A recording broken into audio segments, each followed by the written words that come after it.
ಒಂದು ಊರಿನಲ್ಲಿ ಒಬ್ಬ ರೈತ ಇರ್ತಾನೆ. ಅವನು ಅತ್ಯಂತ ಪ್ರಾಮಾಣಿಕ ಹಾಗೂ ಅತ್ಯಂತ ಧೈರ್ಯಶಾಲಿಯಾಗಿರುತ್ತಾನೆ.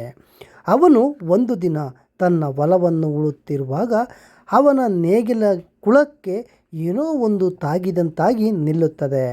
ಆಗ ಅವನು ಅದನ್ನು ಗುದ್ದಲಿ ಆರೆಗಳ ಸಹಾಯದಿಂದ ಅಗೆದು ನೋಡುತ್ತಾನೆ. ಆಗ ಅವನಿಗೆ ಅಲ್ಲಿ ಒಂದು ತಾಮ್ರದ ಬಿಂದಿಗೆ ಸಿಗುತ್ತದೆ. ಆ ಬಿಂದಿಗೆಯನ್ನು ಹೊರತೆಗೆದು ಅವನು ನೋಡಿದಾಗ ಅದರ ಬಾಯಿಗೆ ಅತ್ಯಂತ ಪ್ರಬಲವಾಗಿ ತಾಮ್ರದ ತಗಡುಗಳಿಂದ ಮೇಲೆ ದೇವರುಗಳನ್ನು ಹೆಸರು ಬರೆದು ಇಡಲಾಗಿರುತ್ತದೆ. ಹಾಗೂ ಗಟ್ಟಿಯಾಗಿ ಹಗ್ಗದಿಂದ ಕಟ್ಟಿ ಅದನ್ನು ಬಾಯಿಯನ್ನು ಮುಚ್ಚಲಾಗಿರುತ್ತದೆ. ಆ ಬಿಂದಿಗೆಯನ್ನು ನೋಡಿದ ರೈತನಿಗೆ ಸ್ವಲ್ಪ ಭಯವೂ ಆಗುತ್ತದೆ, ಜೊತೆಗೆ ಕುತೂಹಲವೂ ಕೂಡ ಆಗುತ್ತದೆ. ಅದರೊಳಗೆ ಏನಿದೆ ಎಂಬುದನ್ನು ನೋಡಲೇಬೇಕು ಎಂದುಕೊಳ್ಳುತ್ತಾನೆ. ನಂತರ ಅವನು ತನ್ನ ಹೊಲದಲ್ಲಿ ಇದ್ದ ಕುಡುಗೋಲನ್ನು ತೆಗೆದುಕೊಂಡು ಆ ತಾಮ್ರದ ಬಿಂದಿಗೆಯ ಬಾಯಿಯನ್ನು ತೆಗೆಯುತ್ತಾನೆ. ಬಾಯಿಯನ್ನು ತೆಗೆದ ಕೂಡಲೇ ಅದರೊಳಗೆ ಬಂಧಿಸಿಟ್ಟಿದ್ದ ಆತ್ಮವು ಆಚೆ ಬರುತ್ತದೆ. ಆ ಆತ್ಮವು ರೈತನ ಕಣ್ಣಿಗೆ ಕಾಣಿಸುವುದಿಲ್ಲ. ಅದು ಬಿಡುಗಡೆಯಾದ ಕೂಡಲೇ ಸೀದಾ ಅದು ಹೊಲದ ಪಕ್ಕದಲ್ಲಿದ್ದ ಒಂದು ಮರದ ಮೇಲೆ ಹೋಗಿ ಕೂರುತ್ತದೆ. ಇತ್ತ ರೈತನು ಆ ಬಿಂದಿಗೆಯ ಒಳಗೆ ಏನೂ ಇಲ್ಲ ಎಂದುಕೊಂಡು ಬಿಂದಿಗೆಯನ್ನು ಅಲ್ಲೇ ಪಕ್ಕದಲ್ಲೇ ಬಿಸಾಡಿ ತನ್ನ ಮನೆ ಕಡೆಗೆ ಹೋಗುತ್ತಾನೆ. ಅಲ್ಲಿಯವರೆಗೂ ಅವನ ಹೊಲ ಗದ್ದೆಗಳಲ್ಲಿ ಅತ್ಯಂತ ಫಲವತ್ತಾದ ಮಣ್ಣು ಇದ್ದು ಒಳ್ಳೆಯ ಫಸಲು ಪ್ರತಿ ವರ್ಷವೂ ಬರುತ್ತಿರುತ್ತದೆ. ಈ ವರ್ಷವೂ ಕೂಡ ಹೊಲವು ಹಚ್ಚ ಹಸಿರಿನಿಂದ ಕೂಡಿದ್ದು ಬೆಳೆಯು ಕಟಾವಿಗೆ ಬಂದಿರುತ್ತದೆ. ಆದರೆ ಅಂದು ರಾತ್ರಿ ಆ ಆತ್ಮವು ಹೊಲದಲ್ಲಿ ಬೆಳೆದಿದ್ದಂಥ ಪೈರನ್ನೆಲ್ಲ ಹಾಳು ಮಾಡುತ್ತದೆ. ಅಷ್ಟೇ ಅಲ್ಲದೆ ಅಕ್ಕಪಕ್ಕದ ಹೊಲಗಳ ಪೈರುಗಳನ್ನು ಸಹ ಹಾಳು ಮಾಡುತ್ತದೆ.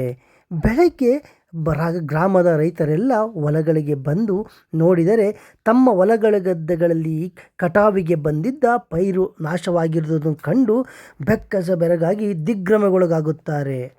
ನಿನ್ನೆ ಸಂಜೆ ನಮ್ಮ ಪೈರುಗಳು ಹಚ್ಚ ಹಸಿರಾಗಿ ಇದ್ದವು, ಇಂದು ಏನು ಆಗಿತು?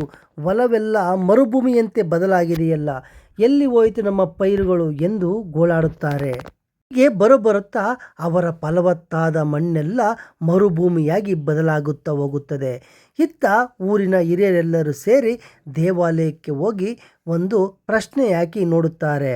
ಆಗ ಅವರಿಗೆ ತಿಳಿಯುತ್ತದೆ, ಯಾವುದೋ ಒಂದು ಪ್ರೇತಾತ್ಮ ನಿಮ್ಮ ಹೊಲಗದ್ದೆಗಳ ಸುತ್ತನೇ ಓಡಾಡುತ್ತಾ ನಿಮ್ಮ ಬೆಳೆಗಳನ್ನು ಸಂಪೂರ್ಣವಾಗಿ ನಾಶ ಮಾಡಿರುವುದು ಆ ಪ್ರಶ್ನೆಯಿಂದ ತಿಳಿದು ಬರುತ್ತದೆ. ಆಗ ಅವರೆಲ್ಲರೂ ಸೇರಿ ಒಬ್ಬ ಗುರೂಜಿಯನ್ನು ಕರೆಸುತ್ತಾರೆ. ಗುರುಗಳು ಬಂದು ಪೂಜೆ ಮಾಡಿ ಆ ಪ್ರೇತಾತ್ಮವನ್ನು ಮತ್ತೆ ತಾಮ್ರದ ಬಿಂದಿಗೆಯಲ್ಲಿ ಸೇರಿಸುತ್ತಾರೆ. ಅದನ್ನು ಅತ್ಯಂತ ಕಠಿಣವಾಗಿ ಪ್ರಬಲವಾಗಿ ಬಂಧಿಸುತ್ತಾರೆ. ಬಂಧಿಸಿದ ನಂತರ ಆ ತಾಮ್ರದ ಬಿಂದಿಗೆಯನ್ನು ತೆಗೆದುಕೊಂಡು ಹೋಗಿ ಅದನ್ನು ತುಂಬ ಆಳವಾದ ಮಣ್ಣನ್ನು ತೆಗೆದು ಆ ಗುಂಡಿಯಲ್ಲಿ ಆ ತಾಮ್ರದ ಬಿಂದಿಗೆಯನ್ನು ಇಟ್ಟು ಅದನ್ನು ಮುಚ್ಚಿ ಸಮಾಧಿಯನ್ನು ಮಾಡುತ್ತಾರೆ.